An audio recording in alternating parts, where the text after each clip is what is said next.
advanced technology, hybrid, and service advising. Yes, so now we're in the future. Well, we're in the present, but the future.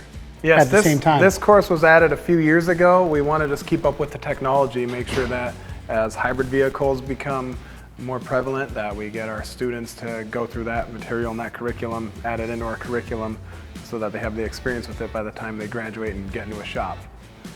So computers are hooked up, Yep. so they're using these for diagnosing, programming? Yeah, they have these ones have, I believe, Vita on them for the Volvos, and so they'll do actual troubleshooting, following the diagnostic steps and procedures, and do everything that you would at a dealership with the same diagnostic software. So what you've got here, ladies and gentlemen, would be the electric motor out of a hybrid.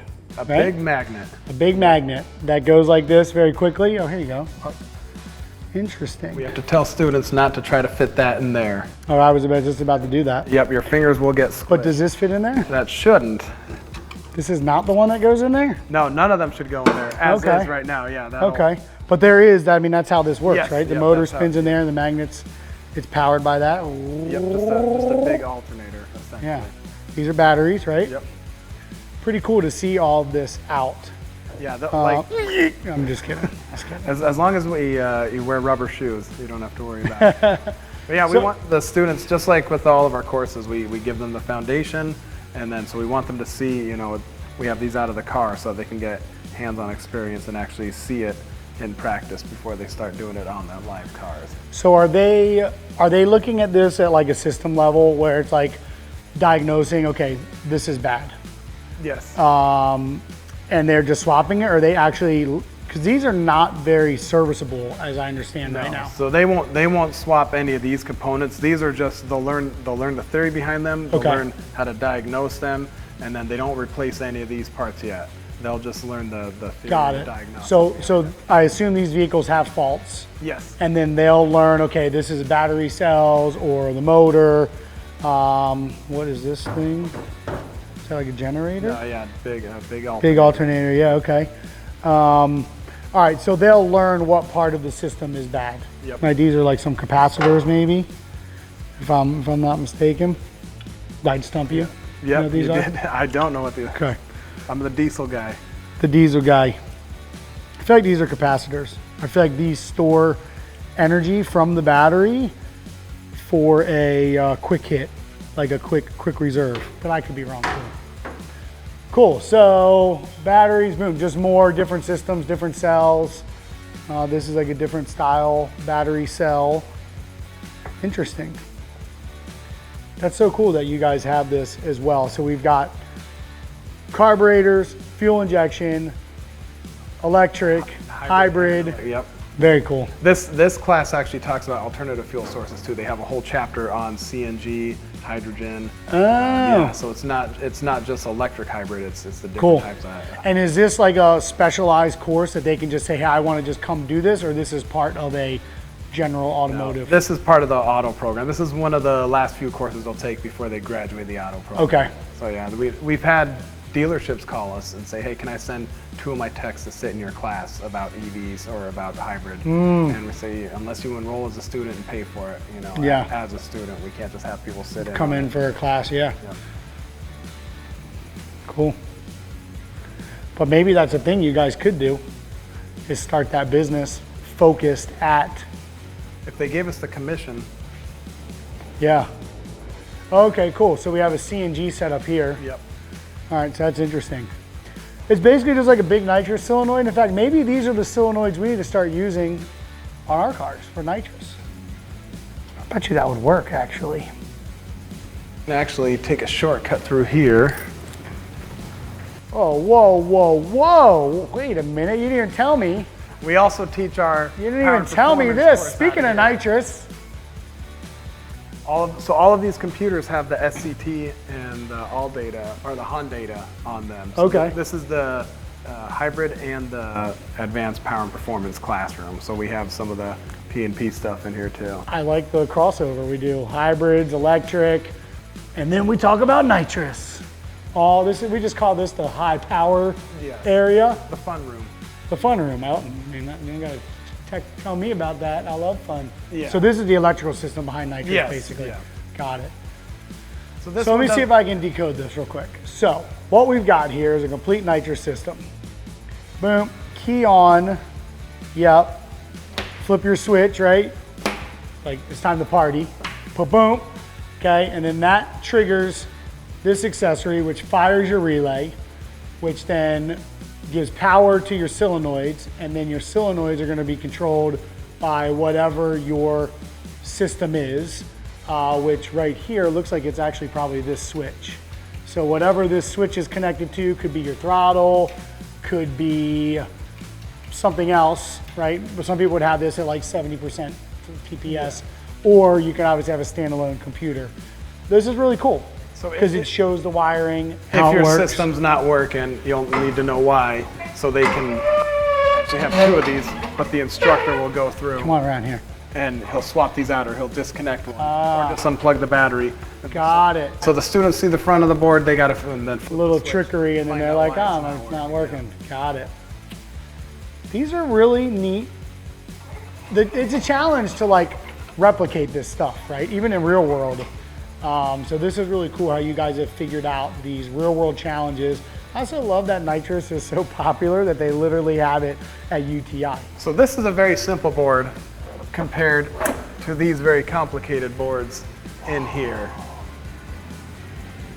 This is our advanced electrical system class. So again, saving space. We have different faults that we want our students to learn. Power windows, power steering washer, door locks, even the seat.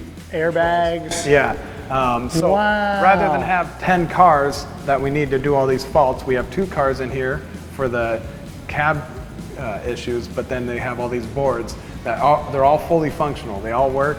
They all have faults in them, and the students just need to diagnose. They follow the actual schematics. Got it.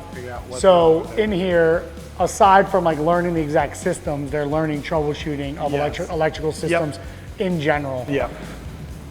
That's so genius. And so a lot of this now is controlled by body control modules. So is there one of these that is body control module related, or it's basically the system and then connects to body control module? No, basically? so some of them do have the body control module. Okay, oh yeah, here you go, right here, BCM, Yep. okay. There's a live one right there. Right there, it says it, right here, Vaughn. Body control module. That's sick. There's on the power door lock system, they have on the lighting system, they have the body control modules. All right, can I try? Let me see here. Let me see if I can find an easy one that I can.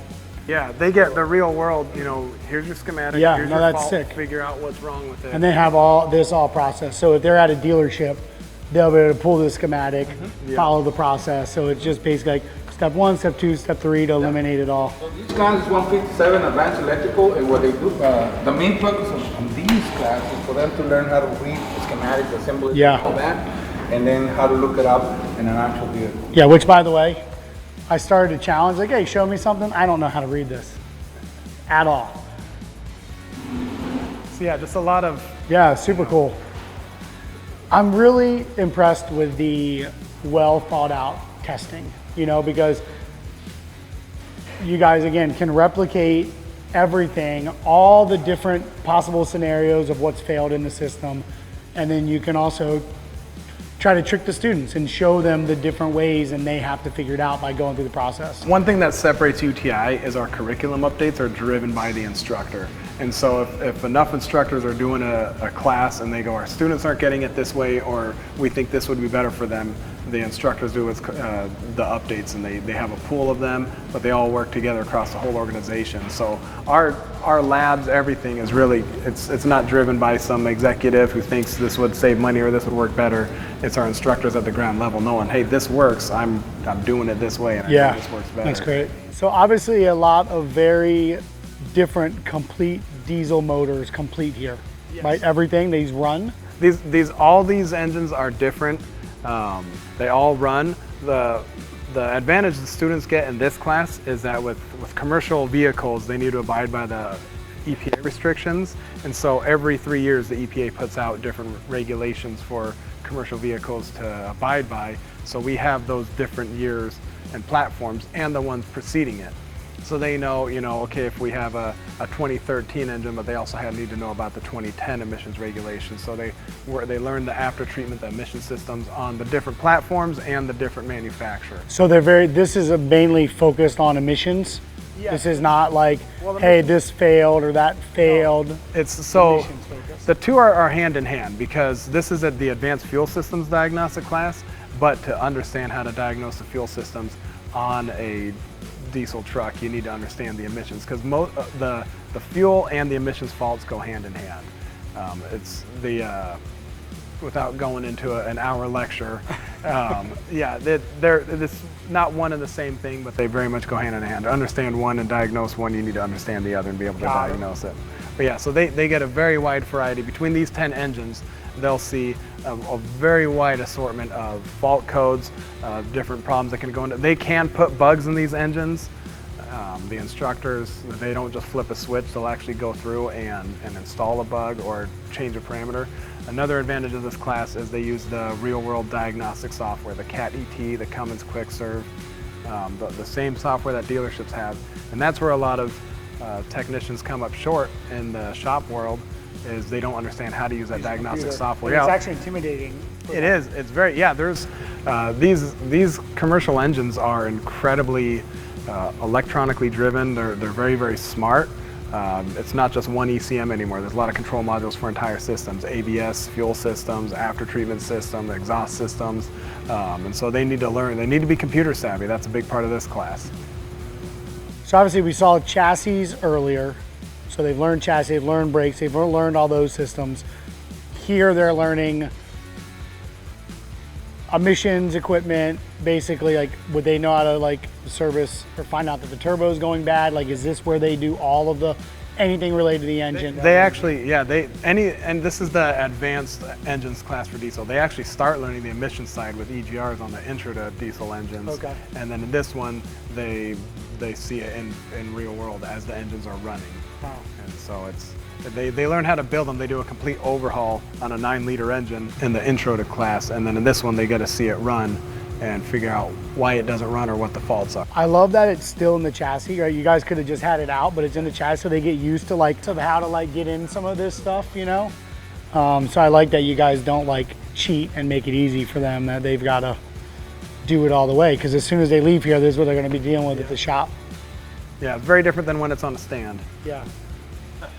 I know exactly what this is. Old KA24, baby. Look at that.